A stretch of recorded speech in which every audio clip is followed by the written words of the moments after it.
1924 সালের 25শে ডিসেম্বর মধ্যপ্রদেশে গোয়ালিয়রে প্রাক্তন প্রধানমন্ত্রী অটল বিহারী বাজপেয়ী জন্মগ্রহণ করেন। 2025 সালে তার 100 বৎসর পূর্ণ হয়েছে। সারা বছর ধরে বাজপেয়ীজি সম্পর্কে আলাপ আলোচনা শুরু হবে, তাই এর পরিপ্রেক্ষিতে একটি কথা বাজপেয়ী সম্পর্কে বলার চেষ্টা করব। মাতা কৃষ্ণা দেবী, পিতা কৃষ্ণ বিহারী বাজপেয়ী।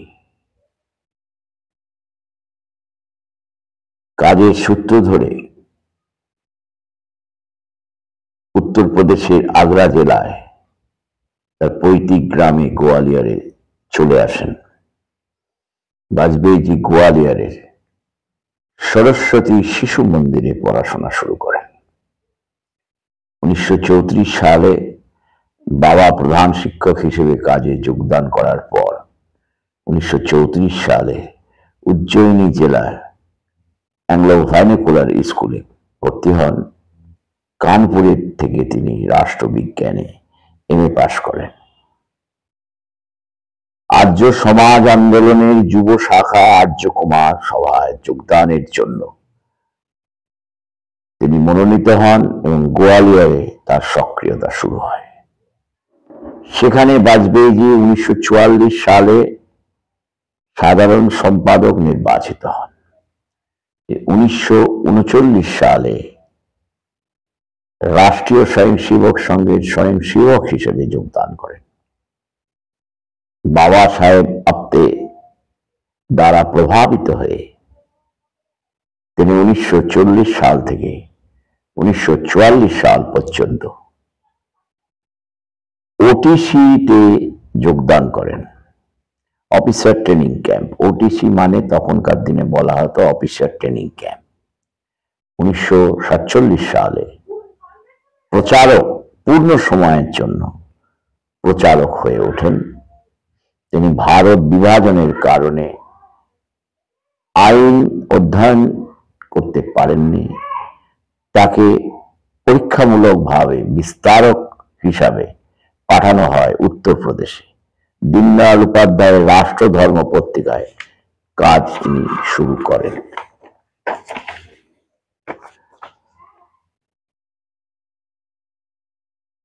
(1996 সাল 13 দিনের জন্য তিনি প্রধানমন্ত্রী হয়েছিলেন। 1998 থেকে 1999 13 মাসের জন্য প্রধানমন্ত্রী হয়েছিলেন। 1999 থেকে 2004 তিনি ফুলফিল করেছিলেন প্রধানমন্ত্রীর দায়িত্বভার। 50 বছরের বেশি ভারতের জাতীয় সংসদের সদস্য ছিলেন। 2009 সাল পর্যন্ত তিনি ছিলেন এমপি। শারীরিক অসুস্থতার জন্য তিনি অবসর গ্রহণ করেন। ভারতীয় জনসংঘের অন্যতম প্রতিষ্ঠাতা সদস্য ছিলেন বাজপেয়ীজি। 1968 সাল থেকে 1972 সাল পর্যন্ত সর্বভারতীয় সভাপতি ছিলেন এবং 1947 থেকে 1975 সাল পর্যন্ত। 1952 সালে 1947 থেকে 1975 সাল পর্যন্ত যে কর্মপদ্ধতি তার ছিল সেটা আমরা উল্লেখ করার চেষ্টা করলাম। 1952 সালে বাজপেয়ীজি পণ্ডিত দীনদয়াল উপাধ্যায় আরএসএস থেকে মুক্ত হয়ে একটি হিন্দু ডানপন্থী রাজনৈতিক দলের সাথে নিজেদের যুক্ত করেন এবং সর্বভারতীয় জাতীয় সম্পাদক হিসেবে কাজ শুরু করেন। তিনি ভারত কেশরী ডক্টর শ্যামাপ্রসাদ মুখার্জির অনুগামী ও সহযোগী হিসেবে তিনি কাজ শুরু করেন। 1975 সালে ভারতীয় সাধারণ নির্বাচনে এমপি হিসেবে 2 জায়গা থেকে তিনি প্রতিদ্বন্দ্বিতা করেন, মথুরায় রাজা মহেন্দ্র প্রতাপের কাছে পরাজিত হন, কিন্তু বলরামপুর থেকে তিনি জয়লাভ করেন। লোকসভার এক বক্তৃতায় তৎকালীন প্রধানমন্ত্রী জওহরলাল নেহরুর ভবিষ্যৎবাণী করে বলেছিলেন, তুমি একদিন ভারতবর্ষের প্রধানমন্ত্রী হবে। বাজপেয়ীর বক্তৃতার মাধ্যমে জনসংঘের নীতির সব থেকে বাকপটু হিসেবে খ্যাতি অর্জন করেছিলেন। দীনদয়ালের মৃত্যুর পর জনসংঘের নেতৃত্ব বাজপেয়ীজির কাছে চলে আসায় 1968 সালে নানাজি দেশমুখ, বলরাজ মাধব, লালকৃষ্ণ আদবানিকে সাথে নিয়ে দল পরিচালনা শুরু করেন এবং 1975 থেকে 1995 সাল জনতা পার্টি বিজেপি যে কর্মধারা তার ছিল 1996 থেকে 2004 সাল পর্যন্ত তিনি সক্রিয় রাজনীতি করেছেন। 2005 সালে সক্রিয় রাজনীতি থেকে অবসর নেন। মুম্বাইয়ের শিবাজি পার্কে বিজেপি রৌপ্য জয়ন্তী সমাবেশে একটি বিখ্যাত বিবৃতিতে বাজপেয়ী ঘোষণা করেন যে এখন থেকে তিনি লালকৃষ্ণ আদবানি, প্রমোদ মহাজন হবেন রাম লক্ষণের মতো, তারা দলের দায়িত্বভার গ্রহণ করবেন এবং দলকে পরিচালনা করবেন। 50 বছর যাবৎ সংসদে থাকাকালীন এবং প্রধানমন্ত্রী হিসেবে তার কর্মকালের মধ্যে তিনি একটি আহ্বান জানিয়েছিলেন।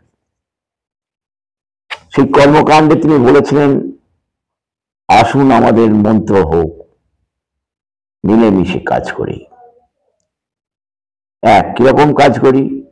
আমরা আগামী 10 বছর খাদ্য উৎপাদনের পরিমাণ দ্বিগুণ করে দেশকে ক্ষুধা সম্পূর্ণ মুক্ত করব। এই কাজ করার জন্য কৃত সংকল্প। লক্ষ্য করা যাচ্ছে যে দেশে মাথাপিছু খাদ্যের পরিমাণ কমে যাচ্ছে, যা প্রকৃতপক্ষে উদ্বেগের কারণ।